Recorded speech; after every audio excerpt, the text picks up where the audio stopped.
Hey, Spike here again, and well, we're back at the workbench, and we're continuing to make some more sample boards, but this time we're doing this a little bit differently. Now, I've shown you how to put on a shellac finish, which is a really good finish to put on. It's a very traditional method, and it works well as a protectant on different types of wood. But this time we are going to put on lacquer. Now, lacquer is another very popular way of putting a finish on wood, and it's a very durable finish. Now, chances are any furniture that you have in your home has a lacquer finish. And how we do this, there are actually two different methods to this, and I'm going to show you one of those methods.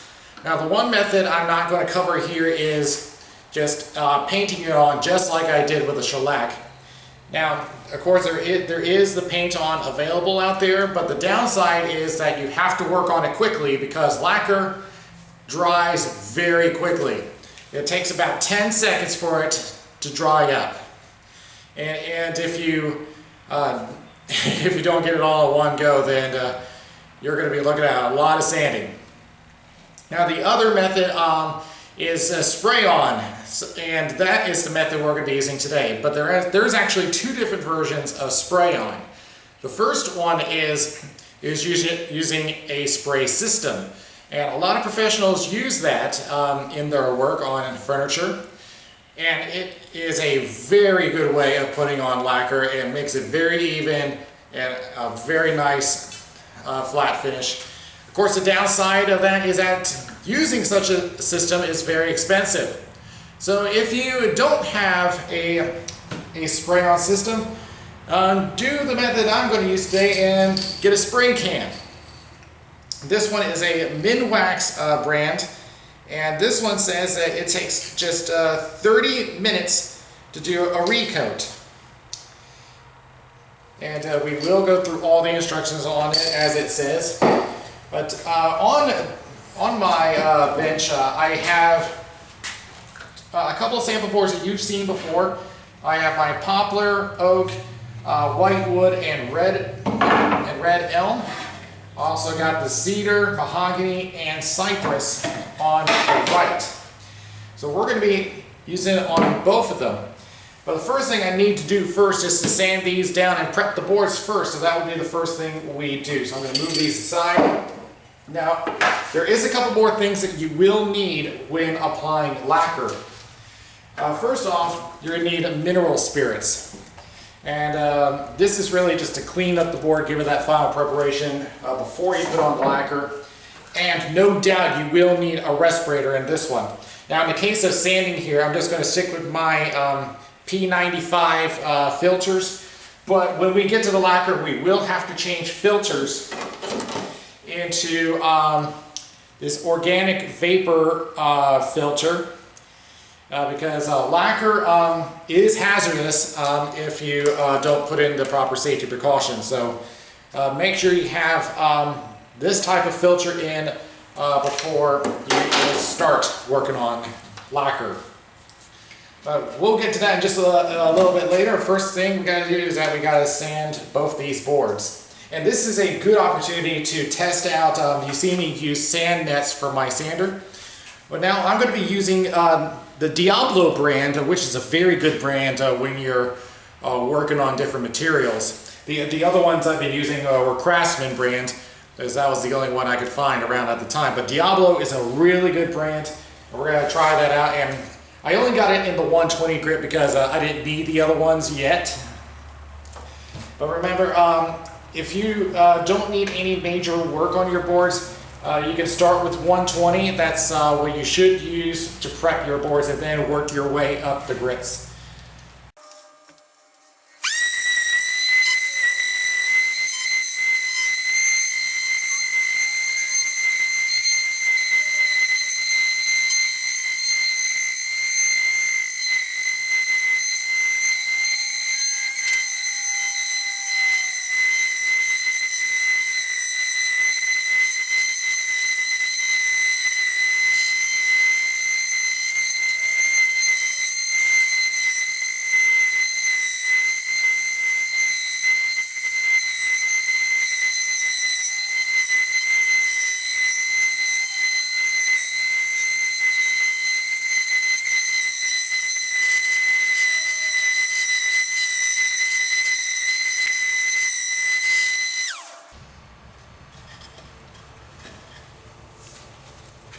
Before I get to the 180 grit, I do have to say I am really impressed with how the Diablo brand did in sanding this down with the 120 grit. All of that stuff on top before it's sanded, all gone. And it's very fresh wood. So I am really happy with how that turned out. We're going to complete the sanding and then go up to the 180 grit.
All right, the boards have now been sanded down.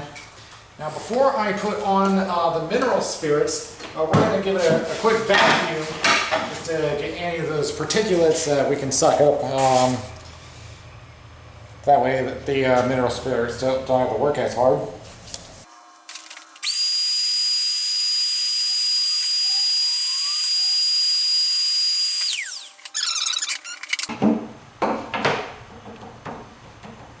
This, let's see which side would be good for. Yeah, we'll do it on this side. Okay, so now the boards are sanded down, and now we can go on to making the final preparation on these two boards. Now the first thing I need to do is to use mineral spirits to remove any remaining particulate matter out there. And for this, we're going to need a little cloth, so I'm going to grab my shop cloth. And we're going to rub it all over the board. Now this one I have is Jasco brand. And don't worry, I have the door open over there so that there's plenty of ventilation.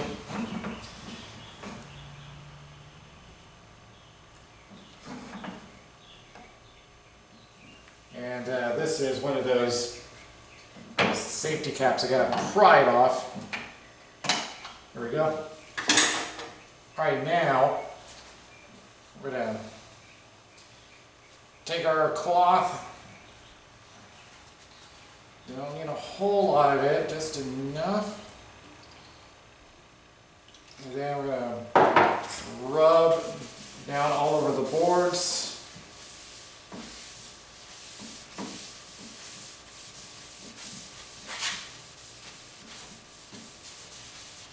And one word of caution is that mineral spirits is flammable, so make sure you have no open flame near the place, and yeah, it's going to smell pretty strong. It's going to smell very oily.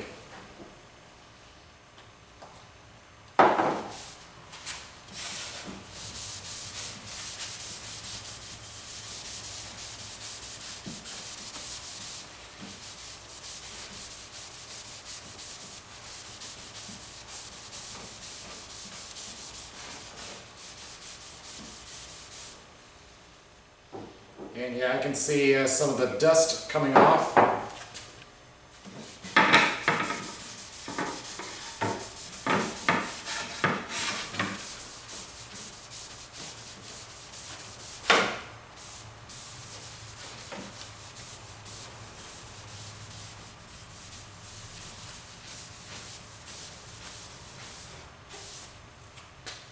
Yeah, that did not take long to do. And you can see what that does. All that dust has come off those boards. So that really works very well. And now what we got to do,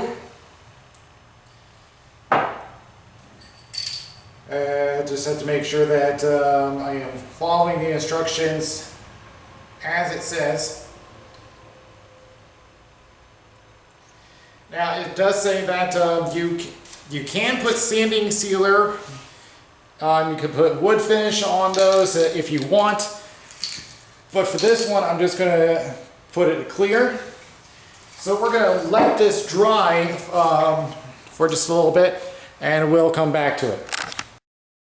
Okay, so while we're waiting for that to dry, this would be a good time for us to change the filter on our respirator. Like I said, lacquer is a very hazardous chemical to apply if you're not wearing the right equipment. Now, the ones I have here is a P95 filters. This is meant for wood dust. This will not protect against that. So what we need is one that protects against organic vapors. So I'll show you how to do that. Now, the respirator has two intake valves, which has to go through the filter, and then the exhaust comes out through the front. Now the filters on this particular respirator have what we call a bayonet connection. So what you have to do, same thing when you put it on, is that to take it off, you have to twist the filter and then just pull it off like that, and you'll see the intake valve. Same thing with the other side, just twist, maybe the other way, there we go. And the P95 filters are off. So we will put those away for now. And now we can go to the vapor cartridges, which look very different.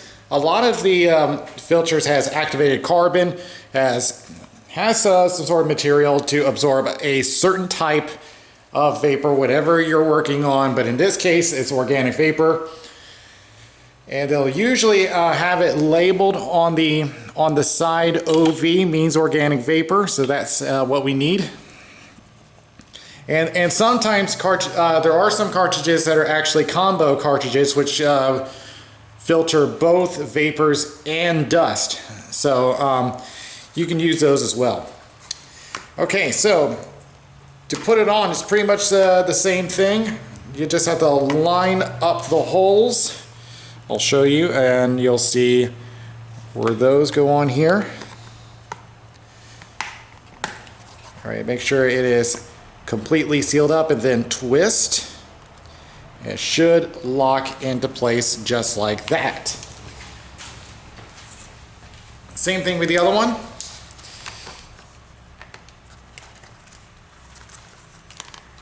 So there's our hole and our connection.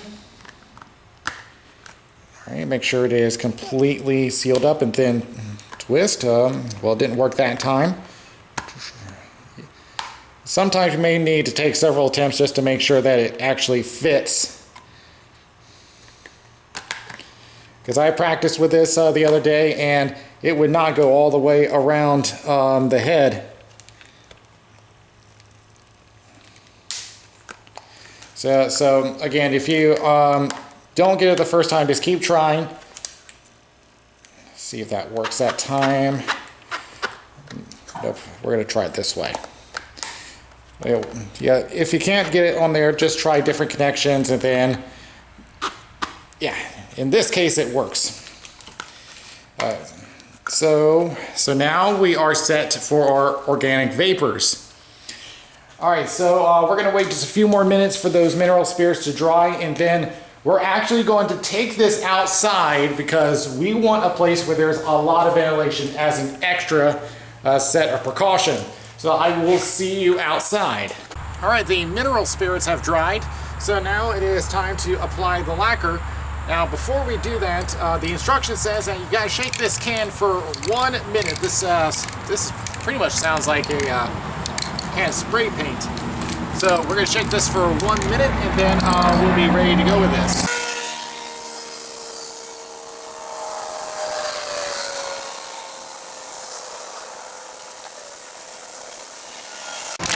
Okay, that's about 1 minute.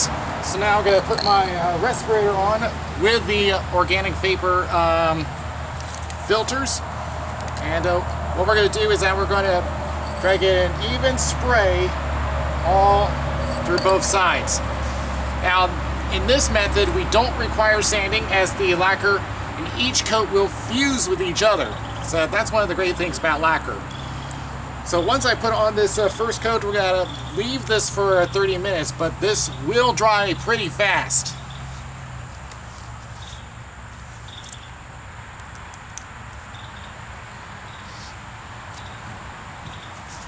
And by the way, what I just did there was a little suction test just to make sure that I got a good seal around my nose and mouth. Really important, especially with lacquer. So what you pretty much do is that when you put the respirator on, put your palms over both of the filters, and if the respirator collapses on you, then you've got a good seal. I'll demonstrate that once for you, and then we'll go ahead and spray on the lacquer. I gotta fix the straps because the headrest flipped on me.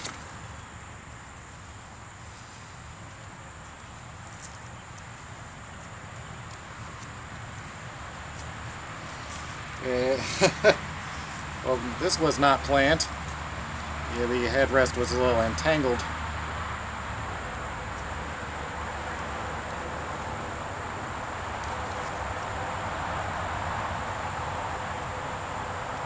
Try to figure out what this wants. Okay, that's better. Alright, so I'll show you how to do it, and then we'll get straight to spraying. Oh, one more thing. Like I said, I took this outside because, like I said, the vapors are hazardous. I've also placed some shop cloth down to protect the concrete out here. Alright, so let me show you how to test your respirator, and then we'll get started.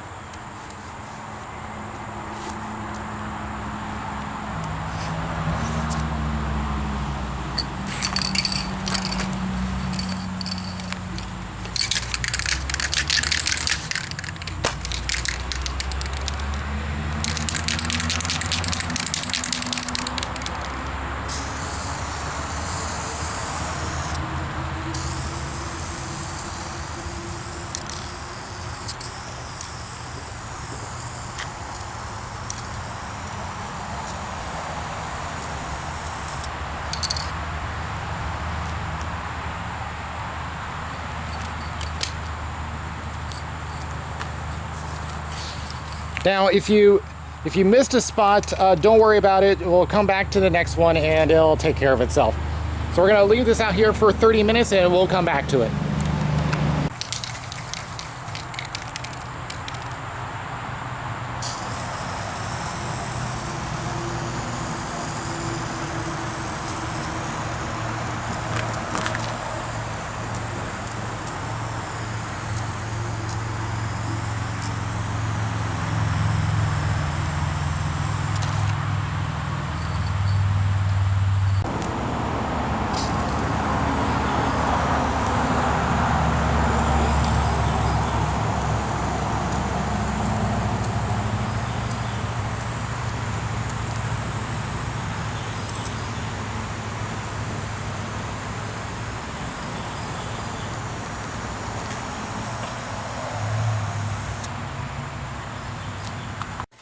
Okay, I still have my respirator on because I can still smell the lacquer from here.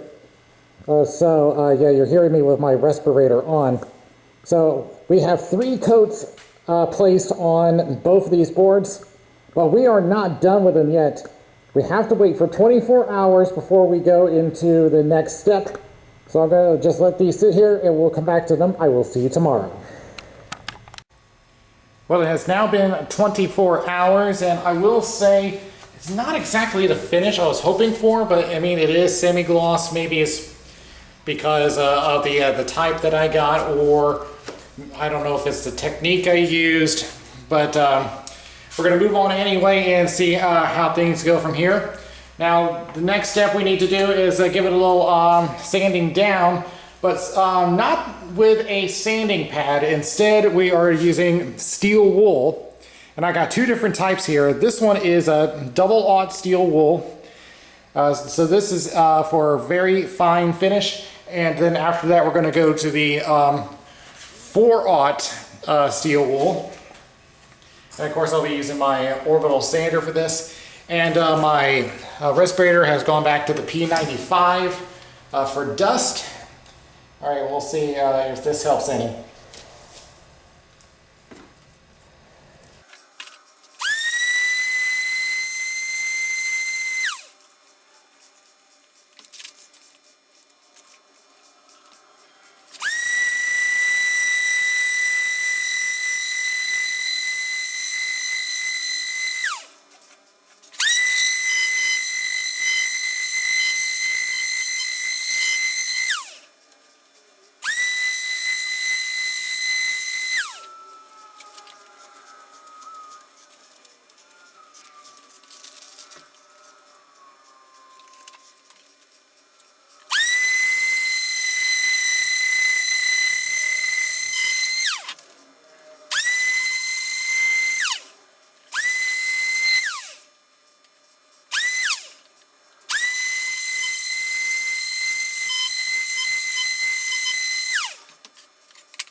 You know, when I put the steel wool on it, it actually looks a whole lot better.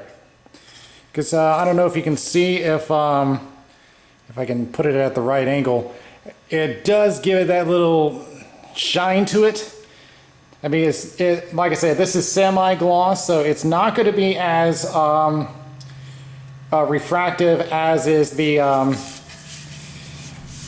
shellac, but I can definitely tell that the lacquer is doing the work. Now, of course, if you want, you can put on one more coat, which I think this one is good enough for me. But yeah, so that's pretty much how lacquer goes on. Like I said, as you could probably tell, the steel wool kind of made a mess in here. Needless to say, that's not the best kind to use. There is actually a type of steel wool that is like an actual pad instead of these little balls here.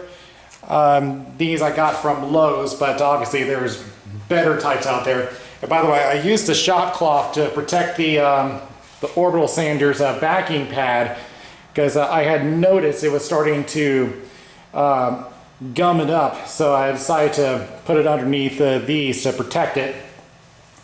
But that actually, yeah, like I said, with the steel wool, actually is a little better than I had expected. And now I got to take a look at the domestic, or the other domestic wood, I should say.